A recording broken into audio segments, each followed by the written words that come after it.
I used to believe everything had an answer until I became the question. I was the lead engineer at a defense technology firm, 42 years old, living as precisely as an equation. I ate on schedule, slept in shifts, and followed the commands of my brain, not my heart. In my mind, everything had a reason, every event had a pattern, and anything that couldn't be proven belonged in the realm of emotion, not reality. I didn't believe in God. I didn't believe in karma. I didn't believe there was anything after the heart stopped beating. When you die, that's it. End of story. Life was a graph. You go up or down, success or failure, all measured in data. And then I died. Not in some fiery explosion like a movie, not from a stray bullet or terminal illness. I died on a quiet, windy afternoon out at sea. Just a few minutes. Water filled my lungs. My heart stopped. The world went silent. And in that brief moment, the very thing I had once laughed at, dismissed as superstition, brushed off as stories to scare children, it pulled me in. Gently, without asking. There were no nightmares, no eerie lights, no figure in black as waiting with a scythe. Only one staggering truth. I was still existing, even though my heart had stopped. How does someone who built his entire life on logic begin to accept that the greatest experience of his life can't be explained by any formula? How does a man who believed freedom meant control finally admit he never really chose anything for himself? I thought I was free. I thought I was in charge. But if that were true, why did I feel so lost even in my final moment? Maybe the biggest shock wasn't that I had died. It was that I wasn't afraid. I felt relief, as if for the first time I had shed the armor of being successful, capable, strong. I was no longer Cassian Hale, badge-wearing employee, homeowner with a 3-story house and a company title. I was just awareness, something clear and fragile, floating. And somehow, that felt like coming home. I died, but the journey had only just begun. Have you ever wondered what if death isn't a period, but a question mark? And what if that question leads you somewhere you never expected? Let me take you back to the final years of my old life, the life I thought I was living well, when in truth, I was only existing. That chapter of my life where I didn't even realize I had been dying, little by little, all along. I had everything most people spend their whole lives chasing, except myself. My father was a soldier. From an early age, he taught me that emotion was weakness and logic was strength. He never raised a hand to me, but his cold, stone-hard stare cut sharper than any belt. Every time I cried, he'd say, "Men don't cry. If you're strong, you fix the problem." So I grew up like a machine, analyzing, acting, and achieving. Every failure wasn't a lesson. It was a humiliation to be avoided at all costs. And I became very good, at least on paper. I entered college on a full engineering scholarship, graduated straight into a dream job, climbed the ladder like an elevator. By 35, I was the chief technical officer at one of the top defense tech firms in the country. Big house, company car, a 6-figure bank account, a Swiss watch. My life was as polished and orderly as a blueprint. But the one thing I couldn't design was my own heart. I was once married, for 2 years. My wife, Serena, was an interior designer. She had warm eyes and gentle hands. But I never told her I loved her. I saw things like that as secondary, like optional sensors in a system. When she said, "I feel like we're growing farther apart," I responded, "It's not because I did anything wrong, we're just out of sync."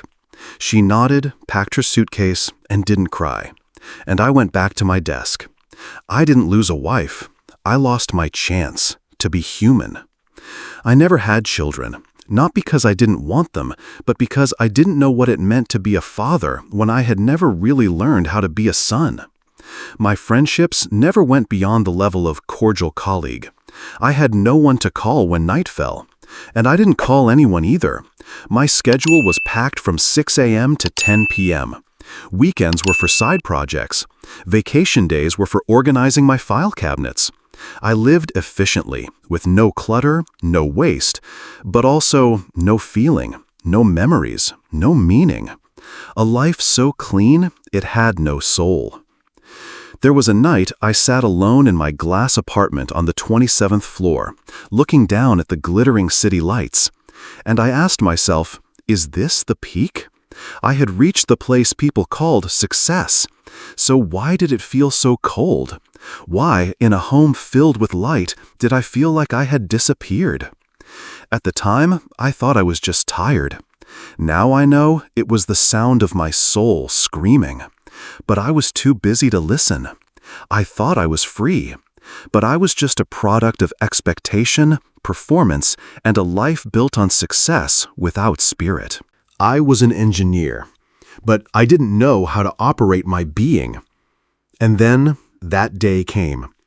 I stepped onto a small boat, thinking I was just going for a casual weekend sail, not knowing it would be the last time I carried this body with me. The moment I died, and the moment life truly began, did not come where I expected. Death didn't come like an explosion. It came like a touch, soft, quiet, and without asking.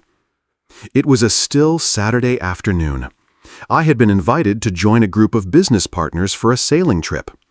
On paper, it was a casual networking event, but in reality, it was a subtle contest of courage, the kind of real-world challenge successful people use to measure one another. I didn't like the ocean, but I hated saying no to a game I hadn't yet won. The boat drifted far from shore. By 3 p.m., the waves began to rise. A sudden gust of wind ripped through the sails. I stood up out of reflex without fastening my harness. A sharp twist, the screech of metal, a single misstep, and then water. It all happened in less than 3 seconds. I feel like a snapped piece of steel. No scream, no warning, just a cold, skin-cutting darkness. Then silence. At first I fought. My lungs burned in panic, arms thrashing against the pull of the current. But the more I struggled, the deeper I sank. And then, at some point, I stopped. My body stopped, and something strange happened. I felt separate. I wasn't that body anymore. I saw myself from above, sinking into murky green water, my hair drifting like seaweed, my face pale, eyes wide open. It should have been terrifying, but I wasn't afraid, because I was no longer inside that scene. I began to drift, light as silk, soft as smoke. No gravity, no sound, no form. A soft glow surrounded me, but it didn't blind me. It warmed, like being held by a love I had never allowed myself to feel. I didn't know where I was, and for the first time, I didn't ask. I didn't need a reason. I simply was. Then I saw a stream of light ahead, not dazzling, but magnetic. There were no voices, no welcoming figures, but something gentle was drawing me toward it, like the way a child instinctively seeks its mother's arms. And as I moved closer, I began to hear something, not sound, but more like music without notes, a whisper without words.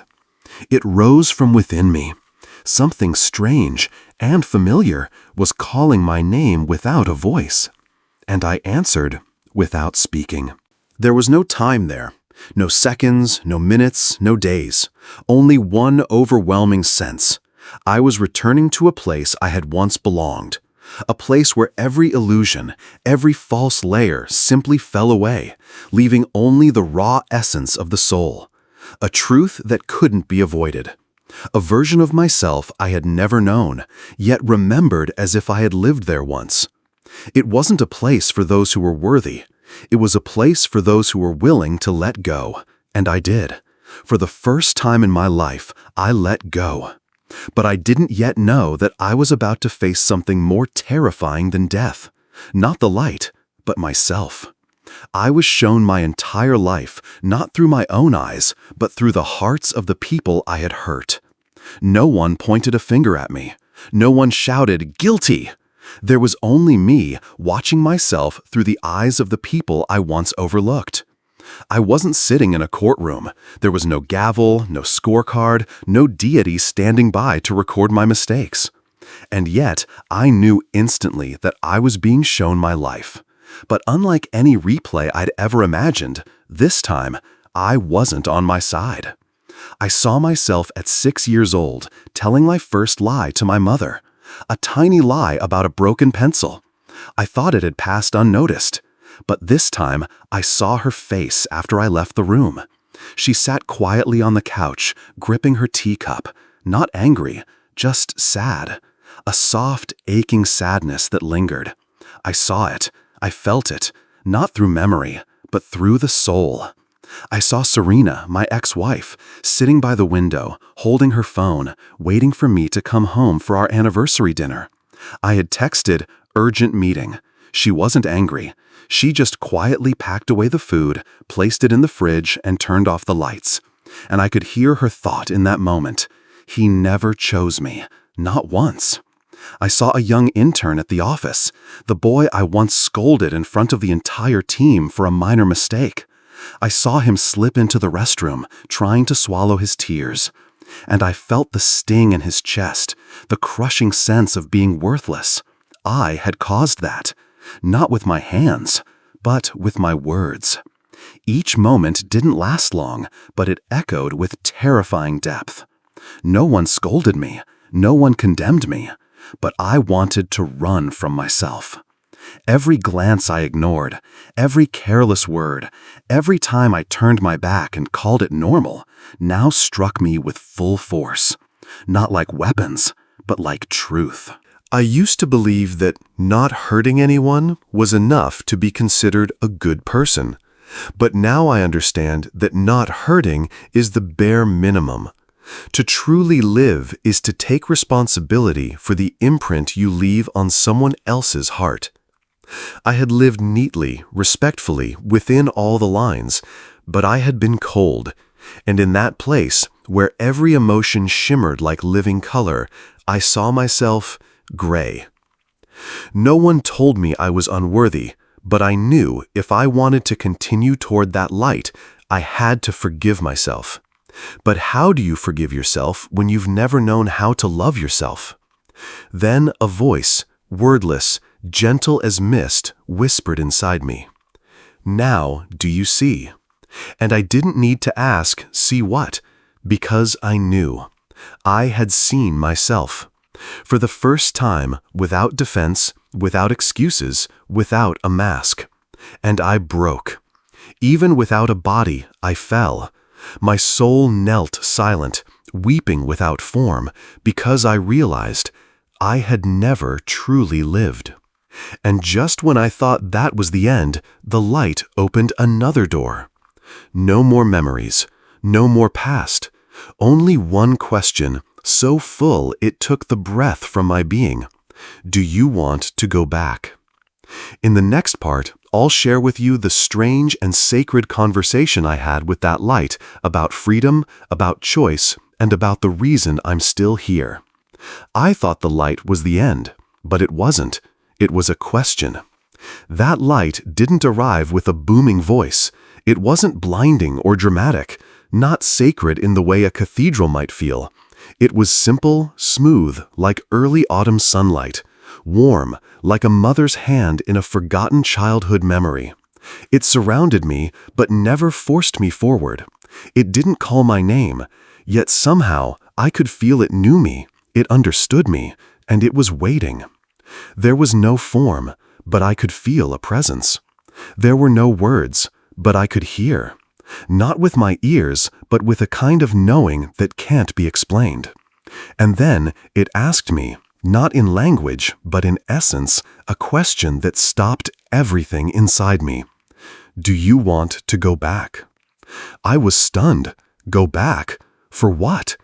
I had just let go of a life that felt rigid, heavy, one where I was a name but not a self. Here, there was no time, no pressure, no expectations, only love. And I had never known love like that, not ever. And now, I was being asked to leave it? I asked in return, silently, what if I say no? And the answer came not as logic, but as feeling. There is no punishment, only freedom. No heaven, no hell, no judgment, no reward. Only a chance to live again, but awake. A chance to return to the same world, but carry this light within me. A chance to choose again, this time not out of fear, but out of love. I thought of my mother, the one I had forgotten to call for months. I thought of Serena, her quiet eyes on what turned out to be her last birthday with me. I thought of the intern, the boy who, even now, might still believe he's worthless because of one careless moment. I thought of all the people I had passed by. And I thought of myself, the version of me that had died in silence, with no one even noticing. I asked, but I don't know how to live the right way.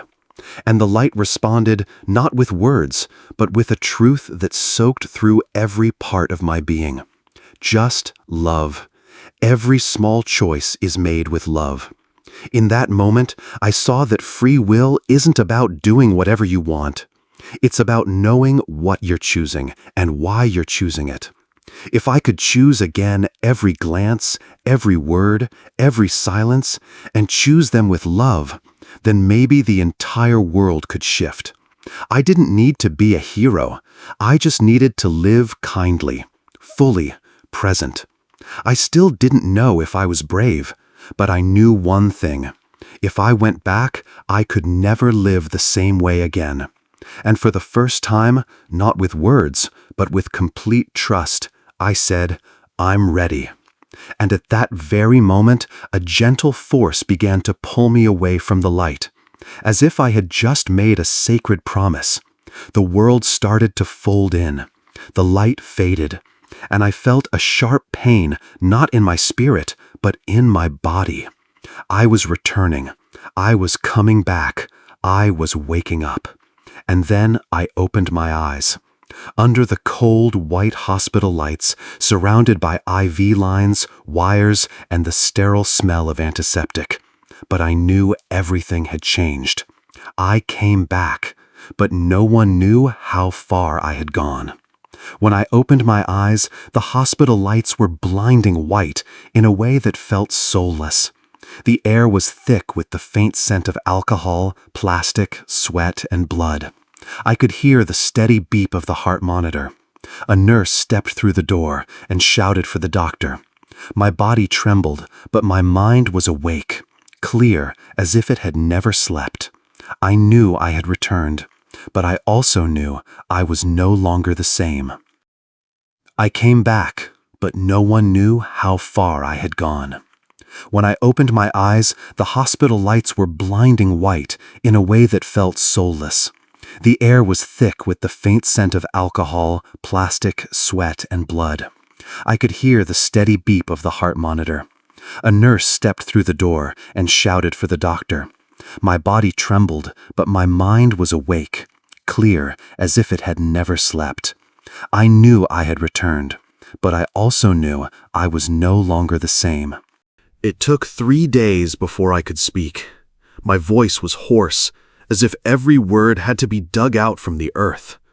When I told them what I had experienced, the first response wasn't awe, it was doubt. The doctor explained it as a hallucination caused by oxygen deprivation. A colleague who came to visit patted my shoulder and laughed. "Looks like stress gave you one hell of a dream, buddy." But my elderly mother simply held my hand for a long time without saying a word. And for the first time, I saw tears in her eyes. I stayed quiet. Not because I feared disbelief, but because I understood what happened didn't need to be believed. It only needed to be lived, again and again, through how I chose to exist. I began to learn to walk again, not just with my legs, but with my heart. I listened more closely, looked more intentionally, and asked questions that went deeper. I called Serena for the first time, not to reconnect, but simply to say I was sorry. She was quiet for a while, then asked, "Cassian, are you okay?" I smiled softly and said, "For the first time." I tracked down the intern from years ago. He's now an engineer at a small firm. I sent him an email not to offer a formal apology, but to describe exactly what I had felt when I stood on the other side of his eyes that day. He replied 3 days later with one simple line, "Thank you. I never forgot." And I cried not from regret, but because something inside me had finally been set free. I resigned, not because I hated my old job, but because I no longer fit the role I had been playing. I began spending my time sharing my experience, not as someone who knows everything, but as someone who had just been born again. I didn't try to convince anyone, I simply told my story. And those who were ready to listen would find what they needed in their way. And yes, I still feel alone sometimes. There are nights when I sit in the dark, my hand resting over my heart, wondering, did I imagine all of it? But every time doubt creeps in, I only have to remember that light, that silence, that feeling of timelessness. I know it was real. Not as something outside of me, but as something now alive within me, every minute, every second. And after many months of relearning how to live, like someone taking their first steps again, I came to understand something I had never grasped before. Freedom is not doing whatever you want, it's knowing what's worth doing. In the end, I'll leave you with the final lesson I brought back, the one about love, about choice, and about how you can live again without having to die. I'm no longer afraid of death, but what's even more surprising is I'm no longer afraid of life. 3 months after I woke up, after physical therapy, after long nights of writing down fragments of memory from the other side, I went in for a routine checkup as my doctor had advised. I thought everything was fine, but when the exam room door opened, I knew my journey wasn't over. The doctor sat down, his voice calm and steady, as if he were commenting on the weather. "Cassian, we've found a small mass. It's cancer, stage 2. I looked at him, no shaking, no panic, no bitterness. A silence settled over the room. Then I asked, "Is it going to kill me?" He hesitated. "Not if we treat it in time." I nodded and smiled. "Then let's do it." I didn't feel like a victim. I didn't ask why me anymore, because I understood everything that was taught. And this time the lesson was, live slower, live cleaner, live truer. I began eating lighter, not out of religion, but because my body needed gentleness. I practiced breathing, writing, and thanking every cell inside me. I didn't see cancer as an enemy. I saw it as a final message from the version of me who died that day. A message that said, "Cassian, don't come back the way you were." During every chemotherapy session, I closed my eyes and sent love to my body. I imagined the light I once saw moving through me, cleansing, healing not just flesh, but memory. I met other patients, and I didn't tell them about the day I died. I told them how I learned to live again. I began calling the cancer my uninvited friend. That friend came to make sure I was truly awake, to remind me that rebirth isn't a one-time event. It's a choice made every single day. And I chose. I chose to laugh more, to sleep deeper, to love the people I had once taken for granted, to live as if every moment were a sacred ceremony. 1 year later, the tumor shrank. Not a miracle, just a body that had finally learned to trust me enough to begin healing. And maybe, just maybe, it had heard the whispers of love I sent to it each day. I died once to learn that every day of life is a privilege. I had to understand that love isn't immune to pain, but it has the power to heal even despair. And that's when I realized the light I saw isn't just out there. It's here, in me, in you, in every small, loving choice we make. In the final part, I'll share with you one last message, not from someone who survived, but from someone who truly came back to life. I used to think freedom meant not being controlled, but now I know freedom is knowing why you're choosing what you choose. I had everything: status, wealth, power, intellect. I moved through life like someone in control. But the truth is, I was running from myself, from emotion, from the vulnerability I was terrified might break me. And I had to die to realize what I spent my life avoiding was the doorway back to truth. Freedom isn't about doing whatever you want. True freedom is choosing what's right, even when no one's watching. Freedom isn't about how many options you have. It's found in the awareness behind every tiny action, the look in your eyes, the words you speak, the way you move through someone else's life. Freedom doesn't come from how wise you are. It comes from whether or not you're still living with your heart open. I don't need anyone to believe that I died. That no longer matters. I'm not here to tell a miraculous story. I'm here to remind you. You don't have to die to come back to life. You just have to start choosing love over fear. Choosing to listen more than to argue. Choosing to forgive instead of resenting. Choosing to return inward instead of chasing what's out there. Choosing to sit with the truth instead of running from it with excuses. I once asked the light, "What should I do?" And the answer came, love. Simple, but not easy. And if you're still listening, maybe this is your invitation too. Not to go somewhere else, but to return. Return to yourself. Return to the light you forgot you've been carrying all along. Live as if this is the first time you've ever been alive, and also the last. Live as if you've just returned from death, carrying a new heart and an ancient truth. Only love can truly set us free. If you've ever experienced something like this, if you've ever felt yourself brush against the edge of life and death, if you've ever seen a light you couldn't explain, share your story below. Because maybe the light within you is exactly what someone out there needs most right now.